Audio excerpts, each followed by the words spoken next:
Olá, eu sou Tota, esse é o meu podcast, minha sala segura, meu quarto do pânico, o meu submundo, onde eu compartilho algumas ideias, conselhos, reflexões, paranoias. Então aumentem o som, apertem os cintos e preparem-se para uma viagem através das caraminholas da minha mente. Eu sou uma divergente e eu posso provar. Eu sei que você aí que tá ouvindo provavelmente fez a piadinha, hahaha, só se for neurodivergente. Você pode ficar sabendo que não é disso que eu estou falando, tá? Para de palhaçada. E de capacitismo também, coisa errado. O que é uma divergente?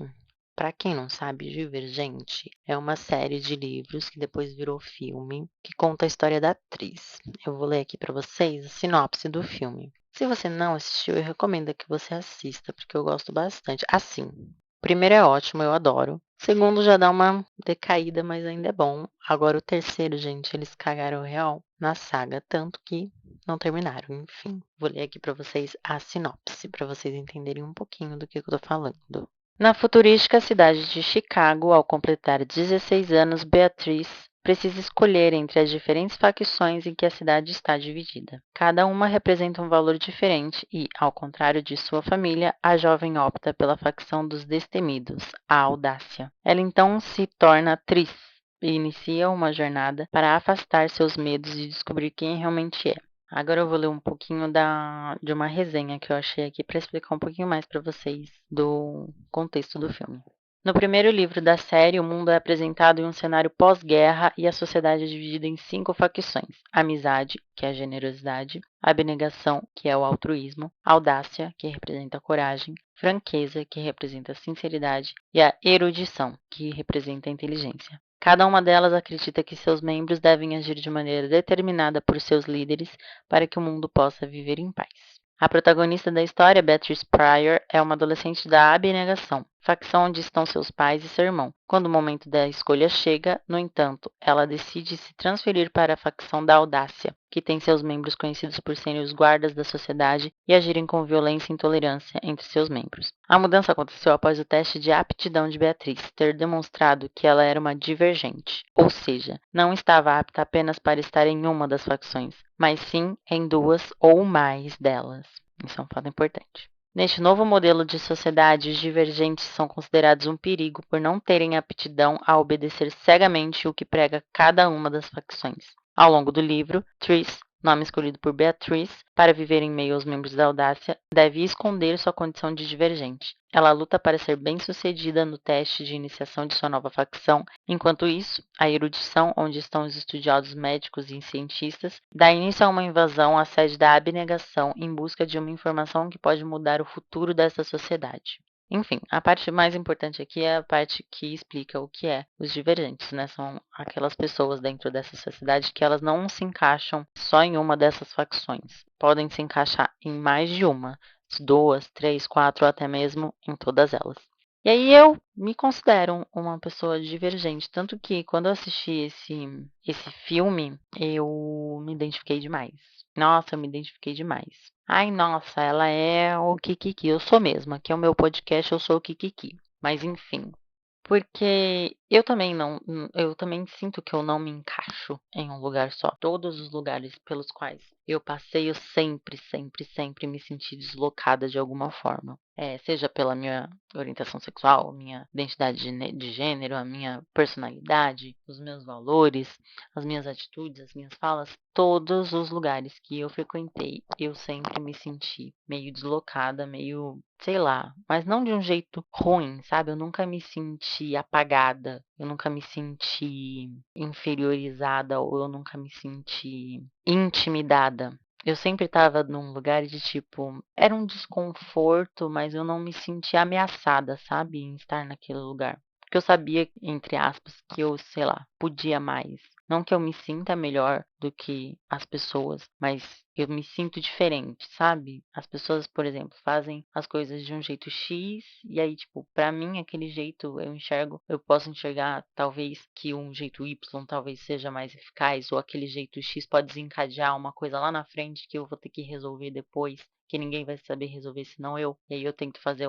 as coisas de um jeito X, Y ou Z. E aí as pessoas não entendem isso. Elas sempre querem que eu faça as coisas do jeito dela e eu odeio fazer as coisas do jeito das outras pessoas. Eu quero fazer tudo do meu jeito. Porque, né, eu não sou obrigada, né? Eu tenho uma personalidade, eu sou uma pessoa também e eu quero expor as minhas vontades, os meus valores, os meus pensamentos, os meus objetivos. E aí eu sempre senti em todos os lugares que eu estive, no colégio, na faculdade, nos meus cursos, em todos os lugares, eu sempre olhei ao redor e me sentia, sei lá, a minha vibração era diferente, sabe? A minha energia era diferente do local. E isso não é, tipo, só eu que senti. Muita gente desses lugares, principalmente as pessoas que eu fiz amizade, que eu tive ali um certo contato, sempre falaram que eu era diferente, que eu era um destaque, assim, entre aspas, que eu sempre chamava mais atenção de alguma forma. Mesmo em lugares que eu sempre tentei ser mais amena, sempre tentei ser mais na minha, sempre tentei ser mais quietinha. Tipo, no meu curso, no meu segundo curso de design, eu sempre fui quietinha. Tipo, eu entrei lá já pensando, eu não quero interagir, eu não quero chamar atenção, eu só quero fazer as minhas aulas, fazer o curso e seguir minha vida. E aí, mesmo assim, os professores, tipo, me adoravam. Os professores sempre perguntavam coisas pra mim, sempre pediam pra eu interagir. Tudo bem que eu sempre fui uma ótima aluna, mas, tipo, até coisas que não tinham a ver com a aula, sabe? Sempre pediam pra eu dar minha opinião ou pra eu contribuir de alguma forma com o que estava sendo falado. Isso também me faz pensar que não é só a minha perspectiva que diz isso, que eu sou uma pessoa, tipo, diferente, que eu sou uma pessoa que se destaca, né? Só pra vocês entenderem. Enfim, alguns feedbacks de algumas pessoas também me fazem ter mais certeza nessa perspectiva de que eu realmente não me encaixo no lugar só. Não porque eu me sinta ameaçada ou inferior, o contrário disso. Não que eu me sinta superior, mas eu me sinto diferente. Um olho diferente, um brilho diferente. E não sou só eu que falei isso, né? Não é uma coisa de ego, é uma coisa de feedback mesmo, de energia. E muitas dessas pessoas, além de dizer isso, disse isso de uma forma positiva, sabe? Ninguém disse isso de uma forma, ai, nossa, você se acha, ai, nossa, você quer aparecer. Não. Pouquíssimas foram as pessoas que disseram isso e são pessoas que realmente eu enxergo hoje que sentiam inveja, sabe? Por conta dessa minha característica. E eu não julgo essas pessoas, eu também já tive inveja de muita gente, mas eu aprendi a trabalhar isso e enxergar que eu também sou uma pessoa de valor, eu também sou uma pessoa exemplar, sabe, que serve de exemplo para outras pessoas. Então, hoje em dia, essas pessoas não me afetam em absolutamente nada.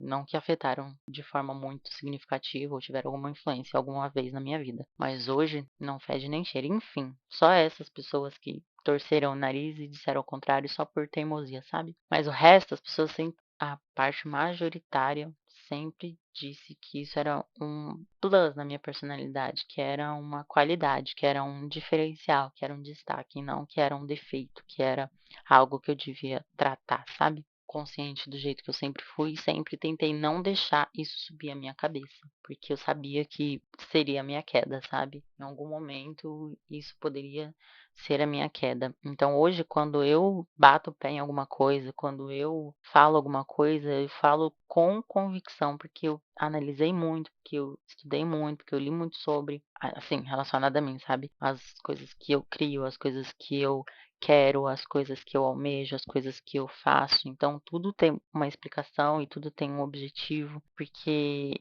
eu sei que se eu fizer as coisas só por puro destaque, por puro glamour, não vou chegar em lugar algum e isso não vai me trazer benefício nenhum. Pelo contrário, isso só vai trazer pessoas interesseiras, sabe? Pessoas que vão querer se aproveitar de mim. Eu já me sinto muito aproveitada, muito abusada, muito explorada, já sendo boa, porque eu sei que eu sou uma pessoa boa, eu sou uma pessoa que tenta ajudar as pessoas, eu sou uma pessoa que tenta dar-lhe uma mão, que tenta lhe dar um apoio sempre, e muitas vezes as pessoas não sabem valorizar isso e não sabem, não retribuir, mas serem gratas, sabe? Sem explorar, sem se apropriar disso, e muitas vezes eu acabo me afastando de pessoas por causa disso.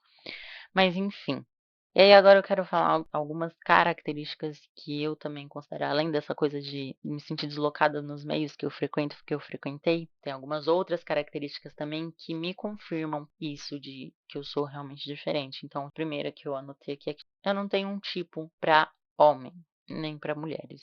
Sei lá, a energia bateu, ou a pessoa me atraiu de um jeito, não sei, eu não tenho um tipo definido, independente de atração sexual ou alguma coisa do tipo, mesmo para alguém que, por exemplo, ai, essa pessoa aqui, fazendo um paralelo com o episódio anterior, essa pessoa aqui é o meu crush, eu poderia, me imagino namorando essa pessoa, me imagino tendo um relacionamento mais profundo e sólido com essa pessoa. Não tem um tipo específico de pessoa, sabe? Eu tô falando esteticamente. Que tipo você gosta? Ah, eu gosto alto, loiro, maromba, sabe, características físicas. E pra mim, isso não tem muita diferença, sabe? Lógico que tem certas pessoas que eu me sinto mais atraída esteticamente falando. Tem uma grande gama, assim, de características que me atraem. Não tem uma coisa específica. E paro para analisar várias das pessoas que eu já me relacionei, que eu já me atraí, ou que eu tive alguma interação, assim, nenhuma delas tem muitas coisas em comum, sabe? Sempre tem um diferencial. Pra mim não faz muita diferença. Se a energia bateu, se eu gostei da pessoa, se eu achei ela atraente, vai. E aí, romanticamente falando, também não tem muita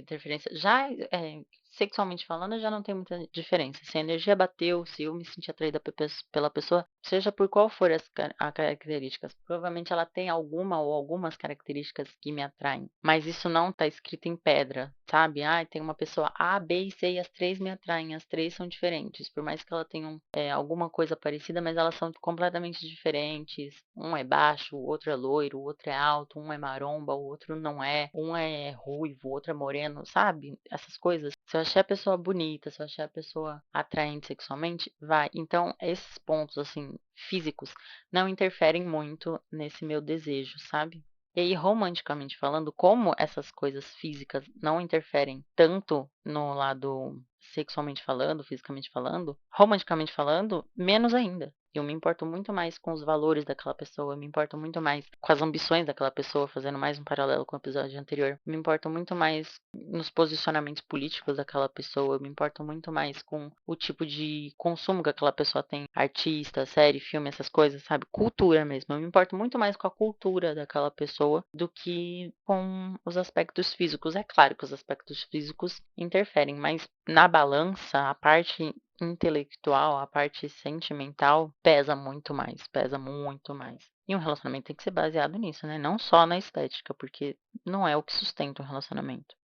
Outra característica, agora em relação a mim, eu também não tenho um estilo definido, sabe? Ah, essa aqui é patricinha, ah, essa daqui é gótica, ah, essa é emo, ah, essa daqui é normal. Não tenho. É muito fluido isso pra mim. A minha estética visual é muito fluida. E eu gosto disso, sabe? Eu gosto, sou uma pessoa que gosta de mudar, de usar uma roupa diferente num dia, usar em outro, tá num mood. Eu gosto de combinar a roupa com o mood que eu tô. Ah, e hoje eu tô me sentindo uma grande gostosa. Eu vou me vestir como uma grande gostosa. Ah, e hoje eu tô mais tranquilinha, eu vou me vestir tranquilinha. Ah, e hoje eu tô mais patricinha, eu vou me vestir patricinha. Hoje eu tô me sentindo mais mandrake, mais patricinha também. Aí eu misturo, sabe? Eu gosto de fazer essas misturas. Eu gosto de variar, eu gosto de variedade. Eu não gosto de monotonia, eu não gosto de mediocridade, eu não gosto de miséria, eu não gosto de escassez. Eu gosto de variedade. Para mim, uma das minhas características é isso, eu gosto de variedade. Eu sou eclética, então eu escuto tudo quanto é tipo de música, que vai junto com o meu mood também. Ah, hoje eu tô me sentindo uma grande gostosa, vou ouvir músicas de gostosa, hoje eu tô mais da minha, vou ouvir músicas mais calmas. Hoje eu tô mais dançante, vou ouvir música mais dançante. Hoje eu tô mais cantante, vou ouvir músicas que eu canto mais. Tudo isso vai de acordo com o meu humor, sabe? Eu respeito muito como eu tô me sentindo, como o meu corpo tá se sentindo, como eu tô, assim, no conjunto da obra. como eu tô no geral. E aí eu me respeito muito enquanto a isso. Tanto que muitas pessoas que me conhecem falam, nossa, você ouve de tudo mesmo, né? Você é muito eclética. Minha mãe fala isso direto, porque eu boto as músicas aqui e ouço e ela ouve também, né? Eu ouço música de anos atrás, que eu nem era nascida, eu ouço música de agora, eu ouço vários gêneros, ouço vários subgêneros, ouço música que ninguém nunca nem pensou que pudesse ouvir, ouço trilha de filme, eu ouço muita coisa, eu gosto de variedade. Outro tópico é uma coisa que eu comentei aqui. Eu odeio fazer o que todo mundo faz e eu odeio fazer como todo mundo faz. Eu não quero ser igual a todo mundo. Eu não quero, eu não gosto. Isso é uma das coisas também que reforça mais ainda essa questão da divergência. Eu não gosto de ser igual a todo mundo. Eu quero ser um destaque. Eu gosto de ser um destaque. E isso é natural. Mesmo quando eu não tento, alguma coisa acaba destacando. Vou citar aqui um exemplo leviano. Hoje eu não tô muito afim de me maquiar, não tô muito afim de pensar no que eu vou vestir. Mas é claro que eu não me visto de qualquer jeito. Aí eu boto uma roupa básica, no máximo passo um gloss na boca, boto meu óculos, prendo o cabelo e vou pra vida. E aí teve muitas vezes que eu fiz isso e ainda assim senti olhares na rua, sabe? Quando rola assim um flertezinho, uma troca de olhares, uma coisa assim, sabe? Ai, eu adoro. Enfim, rola, sabe? Mesmo quando eu tô nesse mood, eu até penso, nossa, mas porra, eu nem me produzi. O que que tá acontecendo? Tem alguma coisa na minha cara? Não é possível. Sei lá, acontece. E nem era sobre isso que eu tava falando. Enfim, que eu não quero ser como todo mundo. Já diria minha mãe, você não é todo mundo. E eu realmente peguei isso pra mim, sabe? A frase de mãe, peguei isso pra mim porque eu não quero ser como todo mundo. Eu não desejo ser como todo mundo. Eu quero ser eu, Tota. Quero que lembrem do meu nome, lembrem, essa foi Tota. Por mais que eu não tenha um jeito específico, eu quero ser lembrada por ser eu, não quero ser como o resto das pessoas. Não que ser como o resto das pessoas é uma coisa ruim, mas eu gosto de ser um destaque. Outra característica, eu sempre questiono tudo. Eu sou uma pessoa que questiona muitas coisas. A atriz é assim também no filme, ela questiona muitas coisas, tipo, por quê? Mas por que é assim? Por que que tem que ser assim? E eu sou assim, muito. Eu questiono tudo. Eu chego a ser chata de tanto que questiono. Por mim, tudo bem. Tá bom, eu abraço esse rótulo com todo o meu amor. Beleza, só preciso que saibam o que eu sou e como eu gosto das coisas. E eu sempre questiono, mas por que que é assim? Por que que tem que ser assim? Que não sei o que, que não sei o que. Porque eu não gosto de seguir a ordem de cabeça baixa. Não existe isso pra mim. Não existe. Se eu enxergo ali que tem uma oportunidade de fazer melhor, de fazer maior, de fazer mais bem feito, de fazer, enfim, de aprimorar aquilo, aquela coisa, aquele trabalho, aquela coisa ali específica, eu vou questionar, eu vou sugerir, eu vou, sabe? Eu vou fazer alguma coisa, eu não vou ficar calada. E eu não consigo ficar calada, eu tento, mas olha, muito difícil. Sempre busco o meu jeito de fazer as coisas. Você tem que fazer isso, isso, isso. Beleza, então eu vou fazer do meu jeito. Geralmente eu pego ali meu foninho, vou lá e faço. E se for uma coisa que, tipo, eu não sei fazer, aí eu, tá, mas me ensina. Aí a pessoa me ensina e eu já começo a adaptar as coisas. Tem uma música da Clau que fala exatamente sobre isso. Vou pegar aqui. Ela fala assim na música: eu ouço bem todas as regras só para poder questionar. Presto atenção nas instruções só para poder adaptar. Nem sempre eu gosto, mas sei respeitar. Nem sempre sou boa, mas sei melhorar. E eu me identifico muito com essa música dela. Eu sempre gosto de fazer as coisas do meu jeito. E isso é uma coisa que eu tô aprendendo na hora, eu vou, presto atenção, aprendo. Na primeira vez que eu vou fazer, eu já vou estar adaptando, porque durante o processo que eu tô aprendendo, eu já tô pensando em como adaptar aquilo, porque é intrínseco na minha pessoa. É uma coisa que eu sempre fiz, é uma coisa que eu sempre fiz inconscientemente, inclusive. Eu sou uma lutadora. Eu sou uma pessoa que vai lutar pelos seus valores. Eu sou uma pessoa que vai lutar pelos seus ideais. Eu sou uma pessoa que vai lutar pela sua voz. Eu sempre quero ser ouvida. Por mais que não vão fazer o que eu propus, que eu falei, eu quero pelo menos que me ouçam. Eu quero a oportunidade de ser ouvida, pelo menos, de ser notada. E eu vou lutar por isso, independente de quem seja, independente de onde eu esteja. Eu quero ser ouvida porque eu sei o meu valor, eu sei que eu posso agregar muito em qualquer coisa que eu botar a mão. Essa semana eu me deparei com um reel de uma moça da saia justa. Eu não vou lembrar o nome dela agora, mas ela tá no saia justa e ela falou uma frase perfeita. Eu fui criada para dar certo, eu fui criada para me bancar, eu fui estimulada a isso. Gente, eu sou a melhor coisa que pode acontecer na Mas vida de sabe o que qualquer que eu pessoa si- é, ou corporação. E aí uma última característica que eu anotei, mas tipo, que não é a última de fato que me faz pensar nisso, é só as que eu consegui pensar para trazer, é que eu sou uma pessoa com ambição. E eu falei isso já nos episódios passados, em alguns momentos passados. Eu me considero uma pessoa com ambição, eu me considero uma pessoa com sonhos, com objetivos, e eu não abro mão disso por nada. Como eu falei, eu sou uma lutadora, então eu vou lutar pelos meus sonhos, eu vou lutar pelos meus objetivos, eu vou lutar pela minha ambição. Porque eu acredito que é isso que move a minha vida, eu acredito que é isso que move as nossas vidas. As coisas que a gente sonha, as coisas que a gente quer alcançar, as coisas que a gente almeja. É isso que molda toda a nossa trajetória nessa terra, sabe? Por mais que a sua missão seja, tipo, só ser uma pessoa melhor, ser uma boa pessoa, já é alguma coisa, sabe? Acredito que o sentido, justamente o sentido da vida é esse.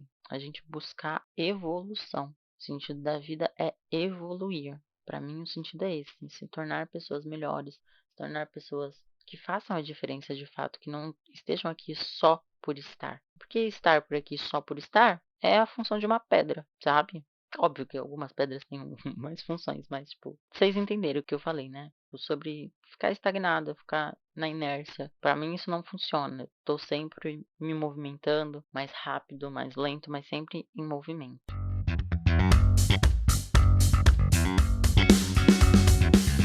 Agora eu quero falar aqui, nem tinha feito esse gancho, nem era proposital aqui no roteiro, mas aproveitando que eu falei das pessoas invejosas e tal, que eu já topei, que hoje caguei e andei, não tem influência nenhuma sobre minha mente ou meus objetivos, ninguém pode bagunçar a sua vida, ninguém pode mexer com o seu psicológico, te atormentar, te diminuir, te manipular, te afetar, a não ser que você permita.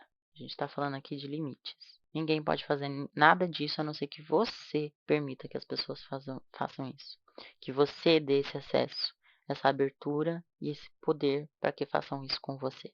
A gente tem que impor limites nas nossas relações, nas nossas interações, por mínimas que sejam, porque todo acesso que a gente dá a alguém, toda interação que a gente tem com alguém, isso nos muda. Por mais que a gente não queira, por mais que a gente não perceba, mas sempre muda. Alguma coisa em você muda toda vez que você interage com alguém, com alguma pessoa. Porque vocês são diferentes, sabe? Uma pessoa é de um jeito, a outra de outro. Vocês têm perspectivas diferentes, vocês se tratam de forma diferente, sabe? Então sempre tem mudança. Aquela pessoa te vê de um jeito, você vê ela de outro, sabe? Às vezes você vê aquela pessoa muito mais acima de onde ela realmente tinha que estar. Às vezes uma relação de afeto, por exemplo, nossa, o afeto ele faz a gente endeusar muitas vezes as pessoas. Me lembra a música da Miley também, Wrecking Ball. Ela fala: eu te coloquei lá no alto e agora você não está mais descendo. Isso lentamente se transformou. Você me deixou queimar. Quantas vezes a gente já não viu, né? Alguém colocou uma pessoa lá em cima e aí essa pessoa que estava lá em cima, de lá de cima, cuspiu na cara da outra. Nossa, isso já aconteceu comigo. Mas isso mudou. Ou se mudou. Por quê? Porque eu aprendi a impor limites. Às vezes a gente quer ser muito boazinha, às vezes a gente quer ser muito útil, a gente quer ser muito solícita. Só que bondade sem limites é autodestruição. Eu li essa frase e depois que eu li essa frase, ela ficou tatuada na minha cabeça. E eu já vivi isso. E isso é tão real, tão real. Por isso que é importante que a gente imponha limites. Porque senão a gente vai se perdendo, por mais que a outra pessoa não esteja fazendo por mal. Por mais que a pessoa esteja fazendo mal sem ser por mal. A gente vai se perdendo, a gente vai se desgastando, a gente vai perdendo partes nossas que são importantes por ter doado demais essas partes, sabe? Elas vão esvaindo, vão ficando cada vez mais escassas. Porque às vezes a gente precisa parar um pouco e repor isso, sabe? Se a gente ficar dando, a gente acaba se esvaindo, esvaziando. E tem outra música agora. Ai, gente, acostumem. Eu sou assim. Tem outra música agora que também fala sobre isso. Da Fauzi, chama Tears of Gold. Mamãe sempre disse que eu era muito ingênua. Dei minha confiança por centavos. Eu disse: não se preocupe. Não pensei que eu estaria quebrado e chorando. Me ajude. Destruída? Check.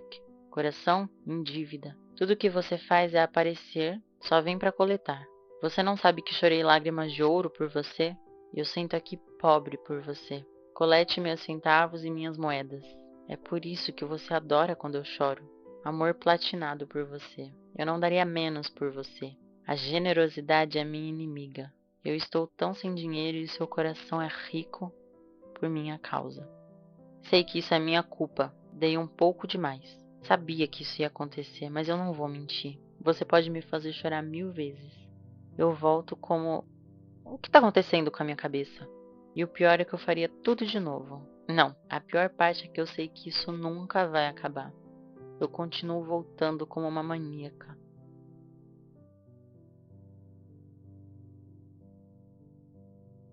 Enfim, ela fala sobre doar demais, né? A pessoa só pega, pega, pega. E ela fala isso durante. Ela fez uma apresentação e aí antes dessa música ela deu uma introduzida sobre a música, como ela compôs, etc. Eu vou achar aqui o que ela falou. Eu escrevi Lágrimas de Ouro no verão passado e escrevi sobre aqueles momentos da vida em que eu estive em amizades em que eu continuava dando, dando, dando e parecia que nada era retribuído. Então eu sempre fui um pouco indulgente demais, um pouco legal demais e é sobre isso que a música fala. Eu dou tudo e nada volta, mas eu continuo dando e fazendo. Então é sobre isso, né? Não tinha um limite nessa relação. Então a gente precisa pôr um limite, porque senão realmente a pessoa vai só tomando, tomando, tomando. Por mais que ela não perceba, às vezes. Pode ser uma relação tóxica em que a pessoa realmente tá ali só pra tomar de você. E pode ser uma relação tóxica em que a pessoa tá tomando sem saber. A pessoa nem tomando pode estar. Você tá dando e ela tá aceitando. A gente tem que saber identificar esses momentos em que a gente precisa impor limites, onde a gente está sendo, como ela fala, indulgente demais, complacente demais, onde a gente está sendo legal demais. Então a gente precisa impor esses limites para a gente não gerar mais traumas, né? Essa relação, por exemplo, já gerou traumas, porque ela percebe depois, logo depois, muito depois, quer dizer, que ela saiu ali em débito, realmente. É um trauma emocional. Pode ser grande, pequeno, depende da pessoa, mas essas relações acabam desencadeando traumas, né, pra gente. A gente precisa impor essas barreiras emocionais, essas barreiras. Eu tô falando não só desse tipo de relação, né? Eu tô falando de todas as interações que a gente tem. A gente tem que impor limites, impor barreiras para as pessoas saberem até onde elas podem ir, até onde elas podem pisar. Porque às vezes as pessoas vão entrando, sabe, na nossa vida e não dá pra ser assim.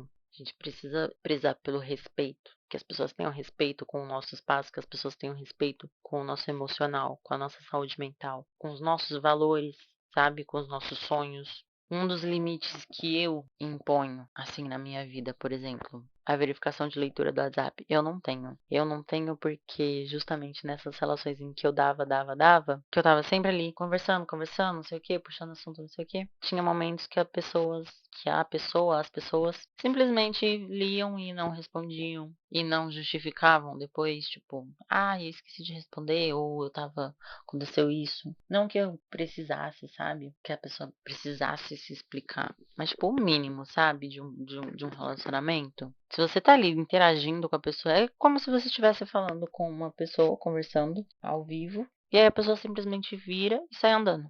Imagina, tipo isso, nesse momento que eu tô falando, sabe? E aí chegou num ponto dessa situação que eu falei, não vou passar por isso.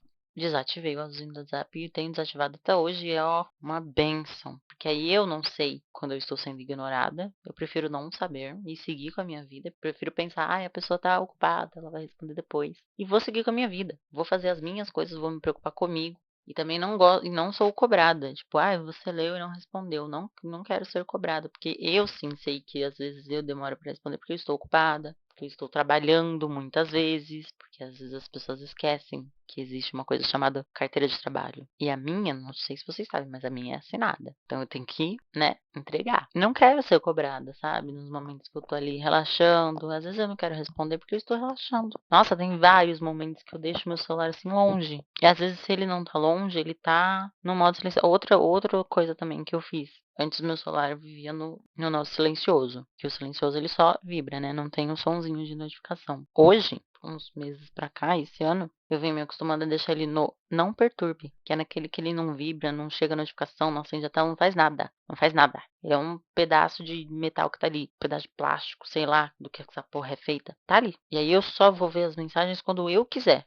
Quando eu pegar o celular e ver que tem alguma coisa. Várias vezes eu deixo. Eu comecei a esquecer, sabe? Eu deixava no não perturbe quando eu ia dormir. E aí eu comecei a esquecer de tirar de manhã. E gostei da experiência. Pude prestar muito mais atenção nas minhas coisas, em mim, do que ficar dando atenção para as coisas que eram muitas vezes triviais, que não precisava ali da minha atenção naquela hora. Se a pessoa precisar de mim de verdade naquela hora, ela vai me ligar. Eu vou pelo menos ver a tela do celular acender. Se ele não vibrar, não tiver só no silencioso ou eu não tiver com ele na mão, eu vou pelo menos ver a tela acender, porque eu deixo ele perto, mas quieto na dele. Fiz isso também no Instagram, tem aquele modo lá que você tá no. É no modo silencioso também lá, o que chama? Enfim, tem um modo lá que você não recebe notificações de um período até período você que define. Eu achei isso maravilhoso, que aí eu boto ali no momento que eu tenho que começar a me desacelerar pra ir dormir, que eu tenho péssima mania de dormir tarde. Eu não consigo, eu já tentei mil vezes dormir cedo, mas eu não consigo. Mas eu continuo tentando. Continuo tentando, aí eu deixo o celular. O celular também coloquei essa função de um certo horário até certo horário, ele entra no modo não perturbe. E já fica no não perturbe várias horas do dia. Mas eu deixo ele no modo não perturbe. Quando eu tô na rua, quando eu tô no Uber, quando eu tô num trem, eu tô só ouvindo a minha música, eu só pego o celular, tipo, pra passar a música no máximo, mas eu não fico respondendo, gente, eu não fico. É um momento que eu tenho pra desassociar, sabe? Eu fico ali prestando atenção na música, na letra, imaginando clipes, imaginando dança, imaginando coisas. Porque durante a semana, meu trabalho, por exemplo, exige muito da minha cabeça, do meu intelectual. Então eu não quero interagir em certos momentos. Não quero mesmo, não sou obrigada. É um direito que eu tenho, que você tem também, que a gente pode exercer o tanto que a gente quiser. É o que eu falei, as pessoas só conseguem mexer com você se você der esse acesso, se você der esse poder, se você der essa abertura. Do contrário, ninguém pode fazer nada com você a não ser você mesmo. E tem momentos que eu não quero ser interrompido, tem momentos que eu não quero pensar, não quero interagir, tem momentos que eu não quero. Simples assim. Para preservar a minha integridade mental, a minha integridade no geral, para preservar a minha saúde mental. Imponho limites, sim. Por exemplo, uma pessoa nova que entrou na minha vida, e aí eu, tipo, tento manter um mínimo de conversa, sabe? Se for, tipo, uma pessoa que vai fazer um serviço pra mim, sabe? Um vizinho novo, sei lá. Eu mantenho a boa convivência, a educação e tal. Mas se não é uma pessoa que eu realmente quero manter na minha vida, que eu quero interagir sempre, que eu quero ter trocas mais profundas sempre, eu imponho limite, sabe? No WhatsApp que eu posto status lá de vez em quando, é tipo, silencio pra pessoa não ver, porque tem muita gente que começou a querer interagir, assim, sabe, respondendo os status, numa forçação, meio que forçação de barra. Aí eu falei, já tiro ele logo, porque eu não sou obrigada a ser incomodada. Não sou. E aí, coisas assim que a gente pode ir fazendo, sabe? Stories de pessoas que eu, tipo, não tem uma grande amizade, não é uma amizade muito profunda, ou algumas coisas que fala, ou faz, ou posta, ou compartilha que eu fico meio, silencio, sem problema nenhum. Muito difícil eu bloquear alguém, muito difícil eu bloquear alguém. Eu geralmente silencio, restringo, mas bloquear alguém é muito difícil, tanto no Instagram quanto no WhatsApp, em outros lugares. Principalmente no Instagram, que aí a pessoa ainda vai ficar me dando engajamento. Engaja a gata. Mas enfim, em limites, coisas assim que a gente pode ir praticando. Tem muita coisa na nossa vida, muitas ferramentas pra gente se proteger, se preservar, se fazer um escudo de proteção mesmo. Como eu falei, a nossa integridade, os nossos valores, nossa paz. Nada vale a nossa paz. Tudo isso é muito valioso, então a gente tem que proteger. A gente só consegue fazer isso impondo limites.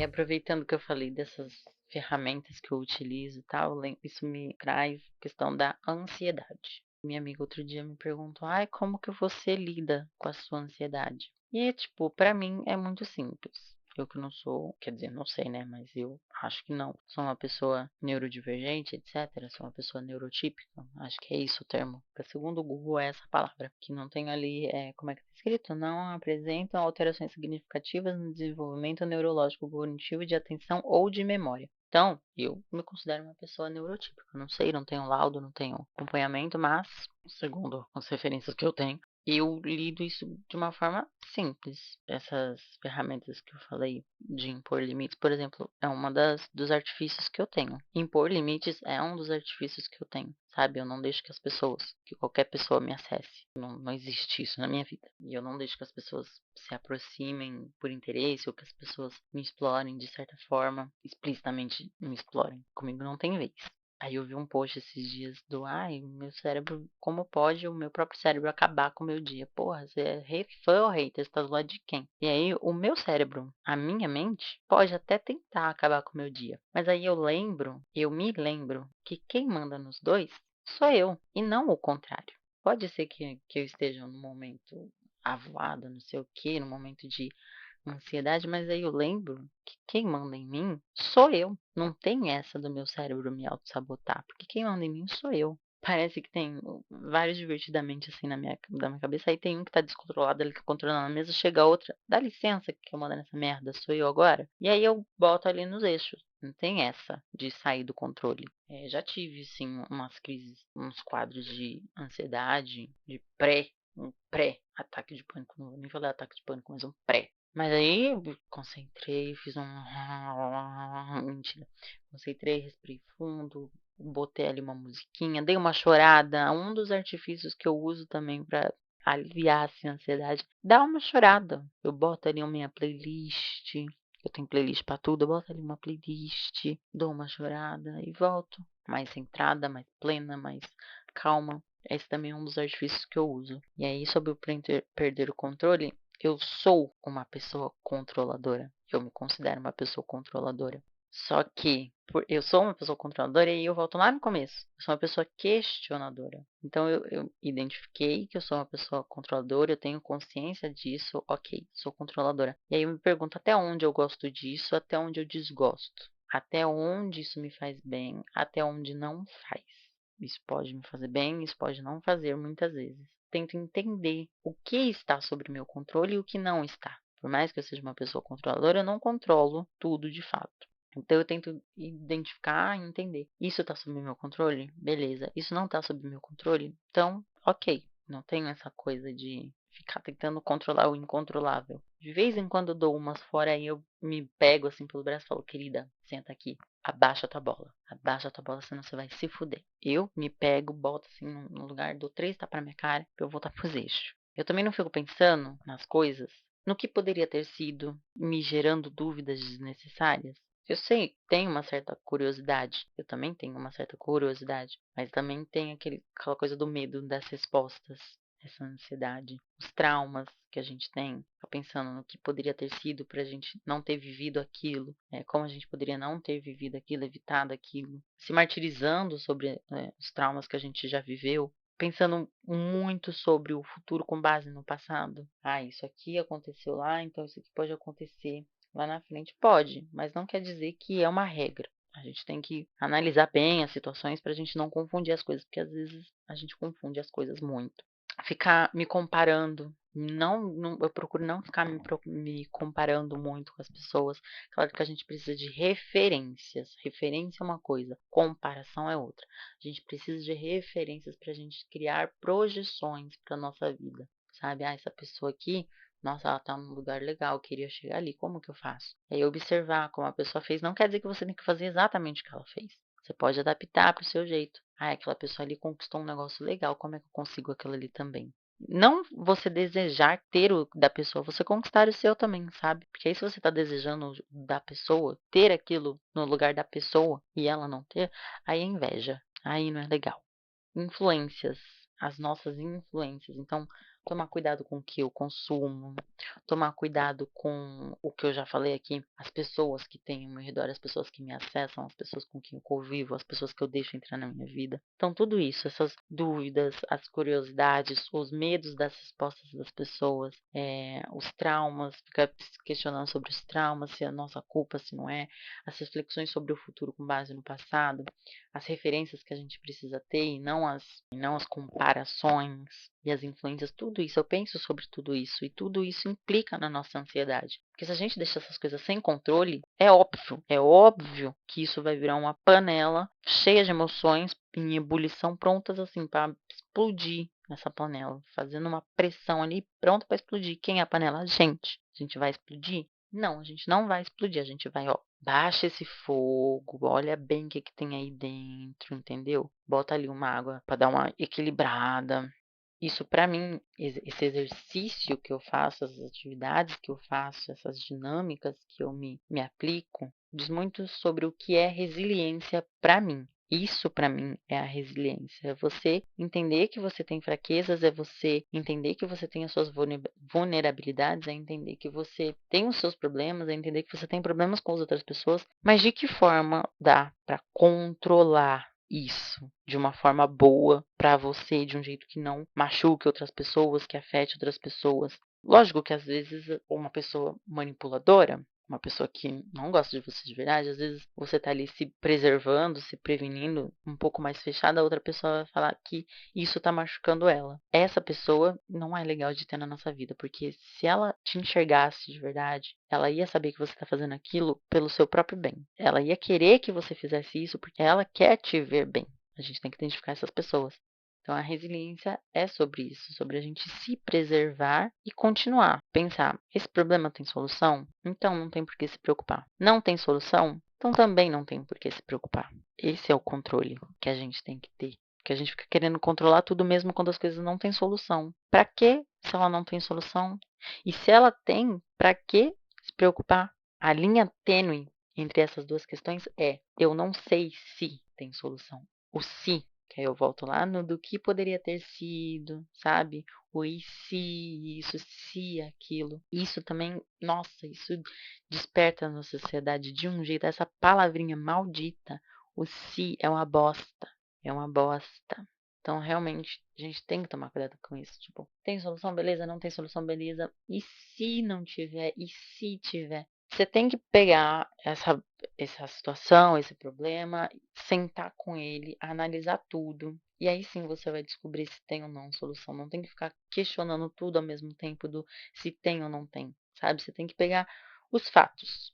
Falei também no pod passado, mas agora falando em outro contexto, os fatos. Ah, tá acontecendo isso, isso, isso. Aconteceu isso, isso, isso. Eu preciso disso, disso, disso. Eu quero aquilo, aquilo outro. E aí você começa a traçar estratégias para resolver. E aí você descobre se ou não tem solução. E não fica se questionando, ah, e se eu fizesse aquilo, daria em quê? Ah, e se fizesse isso, daria em quê? Faz isso, mas faz de um jeito consciente, faz isso com fatos, faz isso com dados, sabe? Não dá pra gente resolver uma equação matemática se a gente não tem ali os elementos da equação. Não existe. Por mais que tenha ali o x e o y, todo mundo aqui aprendeu que tem um método para descobrir qual é o x, qual é o y. Aqui eu espero, né? A maioria das pessoas, majoritariamente, se lembra do tal do x e do y. Então a gente aprendeu que tem um método para chegar, para descobrir qual é o x, qual é o y. Então você tem que ter um método, você tem que traçar uma estratégia. Não é ficar pegando no ar as coisas, é pensando no ar as coisas.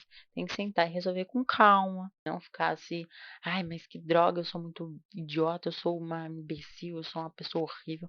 Calma, calma, calma, que com paciência e tempo tudo se resolve. E vá procurar uma terapia. Se você tá nesse nível, vá procurar uma terapia. Ai, que terapia, cara. Tem terapia de graça. Joga um Google. Se você tem a merda de um celular na mão, um computador que seja um tablet e tem acesso à internet, você tem o dever, a obrigação de pesquisar esse tipo de coisa, tá? Porque uma pessoa que não faz isso, olha, me dá até palpitação. E aí, voltando a tudo, a gente tem que identificar os nossos defeitos, entre aspas, as nossas fraquezas, as nossas vulnerabilidades e fazer disso uma potência. Um exemplo aqui é esse fato de eu ser controladora. Muitas pessoas apontam isso como um defeito, como uma fraqueza. Eu acho que, olha lá, a divergente. Eu acho que depende da perspectiva, que depende da situação. Muitas vezes pode ser um defeito, muitas vezes pode até ser uma potência. E eu aprendi isso. No meu trabalho, por exemplo, tenho aprendido muito a domar isso e a fazer disso uma potência. Então, as pessoas sempre apontam, nossa, como você é organizada. E essa organização vem desse meu lado controlador, porque eu preciso das coisas organizadas para eu poder trabalhar. Não tem como eu trabalhar com as coisas jogadas, não consigo. E eu já falei isso, e eu sempre tento organizar as coisas. E aí eu também tento trabalhar no meu trabalho, não tentar controlar as outras pessoas, porque, né, trabalham em conjunto, né? Eu trabalho em conjunto. Então, eu dou uma sugestão aqui, dou uma sugestão ali, mas não fico impondo. Eu tento muito não impor as minhas opiniões, as minhas ideias, porque aí sim, o controladora passa a ser um defeito, passa a ser algo tóxico. E eu não quero isso. Não quero ser vista assim. Quero ser vista como uma pessoa proativa, uma pessoa que tenta ajudar, uma pessoa mais empática. Tento sempre transparecer isso. Então, a gente tem que enxergar o que são esses defeitos, essas fraquezas, essas vulnerabilidades e ver se isso não pode ser o nosso superpoder. Porque tudo pode ser transformado, tudo tem um propósito. Até lixo a gente recicla, porque a gente não pode reciclar as nossas particularidades, né? Tem alguns lixos que a gente não recicla, obviamente, o lixo orgânico, etc. E aí são, tipo, pontos da nossa personalidade também que a gente tem que jogar fora. Então, se a gente é uma pessoa muito abusiva, isso é um ponto que a gente não dá para reciclar. Uma pessoa tóxica, é que tóxico é muito amplo, mas uma pessoa encostada, por exemplo, uma pessoa que não quer nada com a vida, isso não dá, essa característica não dá para reciclar, na minha opinião, não tem, não vejo uma perspectiva onde isso seja aplicado de forma prática, de forma produtiva. Onde que isso pode ser produtivo? Não existe. Então, isso para mim é um exemplo de lixo orgânico que a gente joga fora. Não dá para reciclar isso. E aí, só para terminar tudo, dependendo da perspectiva, por eu ser assim, por eu impor esses limites, por eu cuidar da minha ansiedade dessa forma, de não permitir que qualquer pessoa me acessem, ou que as pessoas me acessem de formas brutais e até agressivas ou violentas ou excessivas, de forma assim exploradora, de forma devastadora, que tomem demais. Isso muitas vezes, muitas pessoas, principalmente aquelas ruins que a gente não tem que ter, muitas vezes isso vai ser visto como um ponto tóxico. Aquilo que eu falei, da pessoa te ver você se preservando e ela falar que você tá afastando ela, isso tá afetando ela, que isso tá fazendo mal para ela. Isso é ela tentando te manipular para que você enxergue que a sua autopreservação é uma fraqueza, é algo tóxico. E na verdade não é. Porque o que a gente tem, o que nós somos, é uma das poucas coisas verdadeiras na vida, sabe? Eu ia falar que é o que não dá para as pessoas tirarem, mas dependendo da situação, as pessoas ainda assim conseguem tirar você de você mesmo. Assim, relacionamentos que chegam no limite, sabe? Relacionamentos realmente violentos, realmente tóxicos, realmente abusivos. Por isso que a gente tem que se cuidar, se preservar. Se preservar nunca é demais. Se preservar nunca é demais. E aí eu li uma frase que diz exatamente assim: sou tóxica não por ser ruim, mas porque não sei ser melhor. Na verdade, eu acho que eu ouvi isso em algum lugar, em alguma série. Eu me identifiquei em certos pontos, porque dependendo da perspectiva, as pessoas realmente me acham tóxica. E aí talvez eu seja tóxica, mas eu sou tóxica não por ser ruim, mas porque eu posso não ser boa o suficiente para aquela pessoa, sabe? Dependendo da situação, da perspectiva, eu não sou ruim, mas eu não sou boa o suficiente. Eu já me senti assim em muitas situações, mas hoje isso me afeta muito pouco. Então eu me preservo sim, eu me isolo sim se for necessário, eu me retiro sim, mas ainda assim eu vou impor não, ainda assim eu vou expor a minha opinião, ainda assim eu vou expor as minhas ideias. Queiram aceitar ou não, queiram acatar ou não, de algum jeito eu vou protegê-las, pelo menos. Porque tudo isso faz parte de mim, tudo isso me molda, tudo isso me caracteriza, tudo isso me compõe, tudo isso faz eu ser eu. E eu não quero me perder. Ai, é isso. Ai, espero que tenha reverberado alguma coisa em vocês. Espero que vocês tenham se identificado em algum ponto. Espero que vocês tenham enxergado valor em alguma coisa que eu tenha falado aqui, seja para fazer ou não fazer, seja como exemplo do que fazer, do que não fazer. Mas que de alguma forma tenha feito vocês pensarem sobre a vida de vocês e o ciclo de vocês, e como vocês se tratam, como vocês se enxergam, como vocês se cuidam de fato. Isso é o que eu mais prezo, assim, hoje em dia. Meu autocuidado, minha autopreservação. Espero que vocês tenham gostado do episódio. Deixa lá um comentário no Instagram ou aqui sobre o que você achou, se você gostou, que você concorda, que você discorda. Compartilhe esse episódio para alguém que você acha que vai gostar de ouvir isso ou precisa ouvir isso. E até o próximo. Um beijo. A gente se ouve por aí.